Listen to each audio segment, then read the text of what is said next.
Nagaan isiniif haa ta'u akkam jirtu kabajamtoota hordoftoota keenyaa sagantaan kun sagantaa fayyaa karaa YouTube channel Dr. Naafi Argitu simbiraan ga'udha. Sagantaa keenya keessatti immoo torbaniin kan simbiraan ga'u sagantaa haaraa jalqabneera. Sagantaan haaraa keenya kun maalirraa baranna kan jedhu seenaa namoonni tokko kan baasanii dubbachuu hin dandeenye iccitii isaanii namni kaan irraa barachuu namni kaan irraa baratu anitti miidhamee waan hin jiruufi ofii koos furmaatan barbaada namni kaan immoo akka irraa baratu hin barbaada kan jedhuun sagantaa isiniif qabannee dhiyaanne ta'a jechuudha. Tarii namoonni YouTube channelii keenyaaf haaraa taatan yoo jiraattan subscribe gochuudhaan maamila ta'uu dandeessu. Namoonni immoo maamila addaa ta'uun barbaada barumsa barsiiftuu nu fayyadaa support gochuu barbaadneettan immoo subscribe kan jettu cina join kan jettu jirti. Kanaaf mallattoo join jettu tuquudhaan maamila ta'uu dandeessu. Maamila addaa Dr. Naafi Argitu official ta'uu dandeessu jechuudha. Sagantaa keenya irraatiinis waan guddaa irraa barattu jalqabaa kaasaan gadhumaatti ilaalaa hin jedha. Keessumattuu jenereeshinii ammaa dargaggoota keenya ammaa waan qabatee miidhaa jiru waan ta'eef waan tokko irraa barattu jedheen dhumarratti yaada ibsa bal'aa isiniif kennaa hubadhaa jecha. Seenaa nama tokkoon isiniif dhiyeessaa namni kun seenaa isaarraatiin namni kan barachuu qabaa naanis immoo maal na gorsitu kan jedhuun kan nuuf qoritaa jechuudha. Qorichaan fayyadamaa ture. Qaama saalaa gunaaf guddisuu jedhee qorichaan fayyadamaa ture of kakaasuudha waan fayyadamaa ture gaa'ela koo diigee dhiibbaa guddaan irraan ga'e jedha. Seenaa isaa seenaa baay'ee nama gaddisiisudha. Jalqabarraa kaasee gaazexeessaa yommuu gaafatutti namni kun maal jedhaa namni kun dargaggeessadha injiineradha. ሴክስ በጣም ነው ደስ የሚያለው በጣም ነው የሚያስደስታት እና የምን አንዳንዴ ማታ ላይ ከስራ እንኳን ስመጣ እራት እስክበላ እንኳን አጠብቀኝም ፊንፊኔ ጅራታ ቱሬ ፊንፊኔ ራ ገረ በከ ብራት ረመደሜ አካዴሚ አኩማ ቪዲዮ ረት ዱበተ ይቹዳ አራዳ ገራገራትን ሲ አራዳ ከነነካ ጅማ ከስመስሞ ታምቦ አርሱዳም ቀባሜ ነመባይ አራዳ ከናን ሚዳሙዳ ከነቆፈ ሶንታ ለማርስ ተፈካቴ አብዛኛው በደንብ በቃ ከአንድ ሴት ጋር አልቆይም ምናልባት እንደው ቆየው ብለ አንድ ወር ከአንድ ሴት ጋር እና ብዙ ሴት እንትንላለው ምናምን አጫውታለውና ዳላ ወጅኒያኒ አኮ መላጌሰን ጅቹዳ ጀቶ ቁጫላ ወጅን እንጅራዱ አሎ ሸመረን እዱ ወጅን ዱበርቶቴ እዱ ወጅን ወልቁነምቲ ሳላ አከጎዱሌ ሊዱበታ ይቹዳ salphaadha saafi nama hedduu wajjin akka godhu yoo relationship jalqaballee yookiin immoo hariiroo jaalalaa yoomillee ji'a tokko caalaa akka turuu hin dandeenye asirratti kaasee dubbata jechuudha. Guyyaa tokko akka tasaa fiildiidhaaf bakka biraa akka deeme dubbata. Bakka deeme kanattis immoo intala tokko argaa intalattiin baay'ee bareedduu akka taate dubbata. Intalli kun bareedduudha jedhee kaasee dubbata jechuudha. Isa booda itti siquudhaa fi waan baay'ee seenaa isaa baay'ee dubbachuu yeroo keenya nu jala fixa waan ta'eef itti siqee bilbila argachuu hin dandeenye hiriyaa isaallee gaafatee bilbila ishee argachuu hin dandeenye dhumarratti bilbila ishee akka argate nutti himaa isa booda waliin haasa'uu jalqabanii miira kanaan duraaraan adda ta'een hojjetaa jalqabe akkuma jalqaba sanitti himee kanaan dura dhalaa wajjin walqunnamtii masaalaa duwwaa godhee biraa deema ture garuu miira addaa wayii miira akka jaalalaa wayiitti dhaga'amee hin jaallata wal jaallatu. Suuta gaa namni yommuu waliin haasaa deemu amala waliis baay'inaan baraa deema waan ta'eef ishee waliin haasa'uu jalqabee amala waliillee baruu jalqaban jechuudha. Isa booda Finfinneetti hojii xumurtee akka Finfinneedha hojii barbaaddu itti himte jedha.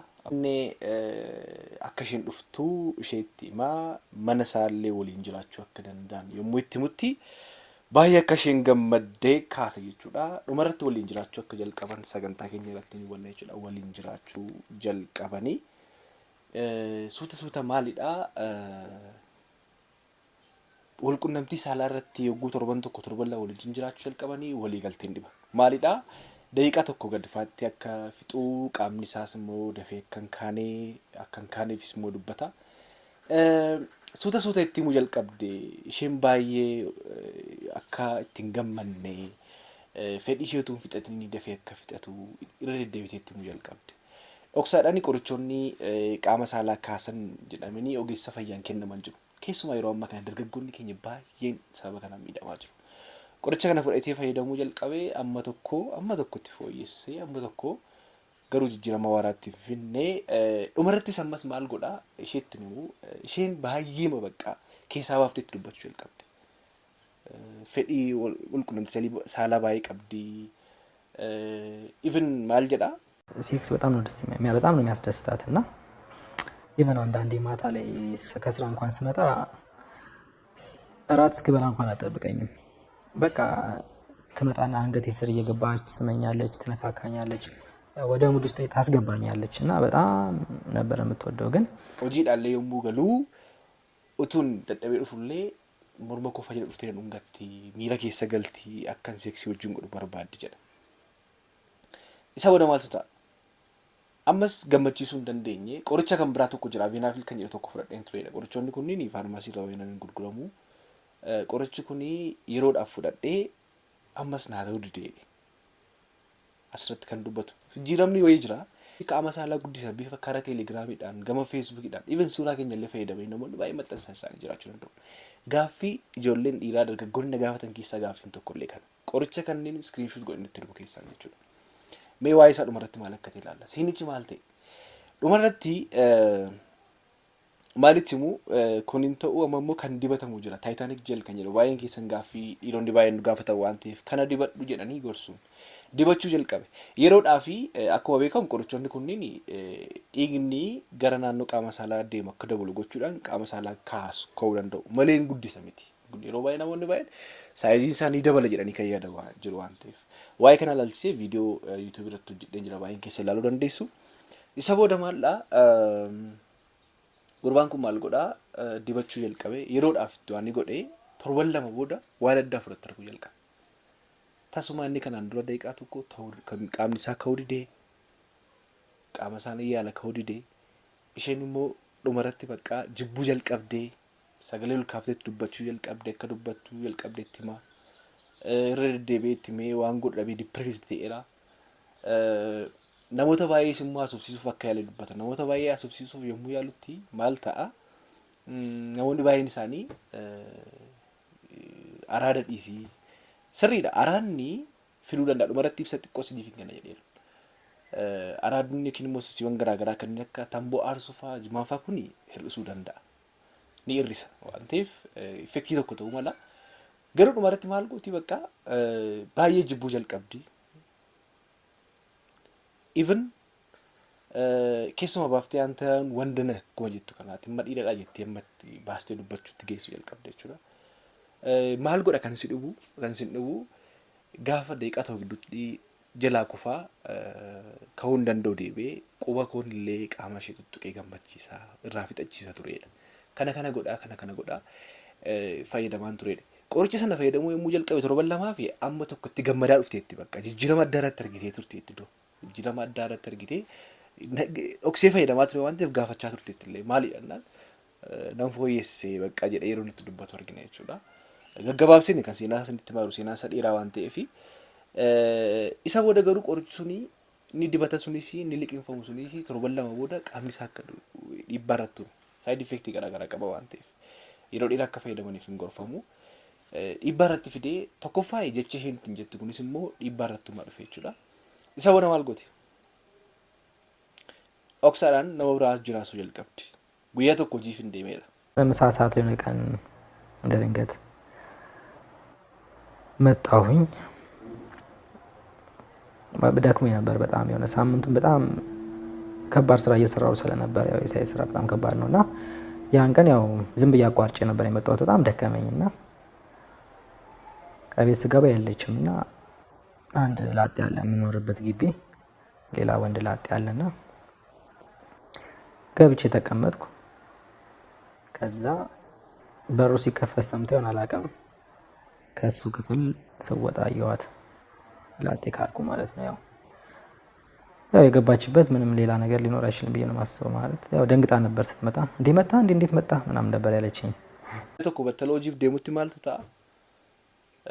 Akka tasaa taa'anitti laaqanaatti deebi'een dhufeedhe mana namni hin jiru akka tasaa yommuu mana balbala banamuusaa gaafa argitu ollaadhaati namni kireeffatee jiru wayii mana dhiira wayii tokko keessaati baateedha. Anis bakka akka isheen dhiira biraa wajjin ciiste bareedaadha. Maaliif baay'ee rakkinni kan koo waan ta'eef ishee gammachiisuu waan hin dandeenyeef naa obsitee gammachuu nama biraa wajjin argattu deemte jedheen callisee ilaaleedha. Isa booda inni naate jalqaba naate achi booda immoo konfidensiidhaan haasa'uu jalqabde jedhee dubbata asirratti. Achi booda maaltu ta'a? Ammas immoo bakka wantichi inuma dadhabeedhe keessa baatee dhiira biraa wajjin haasa'uu jalqabde. biratti ciistee silkiidhaan haasofti. Akka itti dubbadhuun qaburee guyyaa tokko nan kabaleedha. Dhiiradha itti dhaga'ama waan ta'eef. Dhumarratti kanaan halkan guutuu bu'aa bultee naarabsaa bultee gargar akka ba'an dubbata. Ergasiiti baay'een dippiristee baay'een miidhamee dhala tokkotti illee dhiyaachuu hin dandeenye ji'a 11 erga gargar baane jechaadha. Isheenis irraa adda baate walirraa adda ba'anii. So tokkoffaayi ergasii maalin godhadhe ergasii ofiin ofirraa baasullee ofiin ofirraa masturbation illee gochuu yaalee qaamni saalaa koonaan ka'u jedhe. Bifa kanaan gaa'elli koo diigamee dhiibbaa akkasiin irratti uume qorichoonni kunniin jedhee dubbata. Mee tuqaawwan asirraa barannu maali? Tokkoffaayi dhala namaa kan ta'e kamiyyuu dhiira kamiyyuu namni kamiyyuu rakkoon kun isa mudata. Rakkoowwan kun rakkoowwan xiinsammuu ta'uu danda'a, dhiphina hamaa irraas ta'uu danda'a, hojiin namatti baay'achuu irraa ta'uu danda'a, haraada garaa garaas ta'uu danda'a, yeroo dheeraa utuu walqunnamtii saalaan dhufuu irraas ta'uu danda'a. Wantoonni akkasii nama kamiyyuu ni mudata. Yeroo isaa mudatu garuu kallattii ittiin furamuu danda'u maal kan jedhu kanaan dura YouTube irratti hojjedheera. Tokkoffaayi namni kuni araadni suni dhiibbaa irratti uuma. Lammaffaa immoo rakkoo xiinsammuu. Fakkeenyaaf isheen yeroo hundumaa kan isheen mana keessaa dhiphisu suni tiriit gochuu dadhabde suni akka inni waa'ee isaa yaadu isa godha jechuudha. Waa'ee isaa qofa akka inni yaadu yeroo sanatti baay'ee konfiidensii dhabaa deema. Ofitti amanamummaa dhabaa deema. Ofitti amanamummaa yommuu dhabaa deemu immoo qaamni isaa sun ka'uu dhiisuu danda'a yookiin immoo dafee dhangalaasuu danda'a jechuudha. Kanaaf yaaliin isaa jira mana yaalaa deemanii doktara xiinsammuudhaan gorsa barbaachisaa yaalii barbaachisaa fudhachuun ni danda'ama ture. Tuqaan lammaffaa jechuudha. Inni kan biraa qorichoonni garaa garaa jiru. Dhaamsan isiniif dhaamu. Qorichoonni bifa sobaniitu giraafiksii garaa garaa hojjetanii teelegiraamii irratti feesbuukii irratti qaama saalaa keessan isinii guddisee akkas godha akkas godha kan jedhu baay'een isaanii soba. Over advertise ta'anii jiru jechuudha baay'een isaanii. Humnaa ol advertise kan godhaman baay'een isaanii. Maal isin jechuu barbaadeni? Qorichoonni kunniin jiru. Qorichoonni kanneen Igriyan fa'aa kan jennu kun Sildenafil fa'aa kan jennu kuni nama hundumaaf hin kennamu. Keessumattuu namoota erectile dysfunction qaban kana jechuun namoota qaamni saalaa dhiiraa isaanii koodidee dhiirota isaaniif ogeessi fayyaa hin kennama. Doozii isaa adjust godhee kenna. Side effect mataa isaa danda'e qabu jechuudha. Kan isin dhibu yeroo darbee faarmaasistiin tokko natti himaa turte qorichaan gurgure keessaa parsantii 90 kana ture naan jette. Even baay'een isaanii doozii ajajame olitti kan fudhatan jiru dargaggoonni baay'een isaanii keessumaa. Kanaaf maal isin jechuun barbaada tokko inni isinitti barbaadu ajaja ogeessa fayyaa malee akka hin fudhanne yeroo dheeraaf fayyadamuun immoo dhiibbaa akkasii namarraan ka'uu danda'a. Kanaaf wantoonni teelegiraamii irratti beeksifaman akkas ni godha. Qaama saalaa keessan baay'ee isinii guddisa jettanii itti fayyadamtan baay'een keessan of eeggadhaa jechuu barbaadeni. Yeroo baay'ee beekaa dhiironni baay'een dhiira kan biraa wajjin ilaalanii kompeer godhanii ilaalu qaamni saalaa kiyya xiqqaadha jedhanii kan yaadan baay'ee isaanii waan jiraniif. Tuqaanni biraa rakkoon kun nama kamiyyuu mudachuu danda'a waan ta'eef ogeessa fayyaa mariisisuun gaariidha. Dhiphachuu dhiisuu dhimma kana irratti ilaalchisee ka'uu dhabuu qaama saalaa fi dafanii dhangalaasuu irratti viidiyoo hojjedheen ture ilaaluu dandeessu jettanii. So maal jechuun barbaada ogeessa fayyaa mariisisuun gaariidha. Keessumaa immoo shamarran yookiin immoo girlfriend yookiin immoo haadholiin manaa abbootii manaa keessan akkaataa isin tiriit gootan jajjabeessuu akka qabdan. Yoonni qaamni saalaa isaa koorideef illee qaqqabaadhaan yookiin immoo jajjabeessuu akka qabdan barbaachisaadha. Isheenis filannoo isheen filatte gaariin ture. Actually fedhiin hin qabdu taanaan fedhii baay'ee walqunnamtii saalaa gaa'ela keessatti utubaa gaa'elaati jechuu dandeenya. Wal hubachuun gaariidha. Mana yaalaa geessuu dandeessi turte, jajjabeessuu dandeessi turte. Kan yeroo dheeraa wajjin jiraatan baay'een isaanii namoonni baay'een isaaniis jiru waan ta'eef isa booda haalli furamuu jiraannaan wanti furmaata dhabeen jiru waan ta'eef haala ogeessa fayyaa wajjin haasa'uu ni danda'ama turedha. Sadarkaa kanarra ga'uun qabdu turte kan jedhudha. Kanaaf boleessi keenya kunis immoo akka inni waan tokko dhiphachuu akka hin qabne mana yaalaa deemuu akka danda'u yaaliin barbaachisu godhamuuf akka qabu rakkoo xiinsammuu hamaadhaan illee sababii kanarraa kan ka'e rakkoo xiinsammuu hamaa keessa namoonni seenan baay'een isaanii jiru waan ta'eef bifa kanaan mana yaalaa deemee qoratamuu ni danda'a jechuudha. Kanaaf dhaamsan isiniif dhaamu wanta argamu hundumaa namanina baay'ee dhiphisuu hin qabdanii waliin haasa'uun immoo waliin mari'achuun immoo iftoominaan ifa bilisaa wajjin haasa'uun immoo baay'ee murteessaadha jechuun barbaada. Odeeffannoo dabalataa YouTube channel Dr. Naafi Argeetuu jala kanaati waan baay'ee gadhiiseen jira waan ta'eef ilaaluu dandeessu. Hanga xumuraatti nu wajjin turtanii waan hordoftaniif fayyaan dhabina galatoomaa.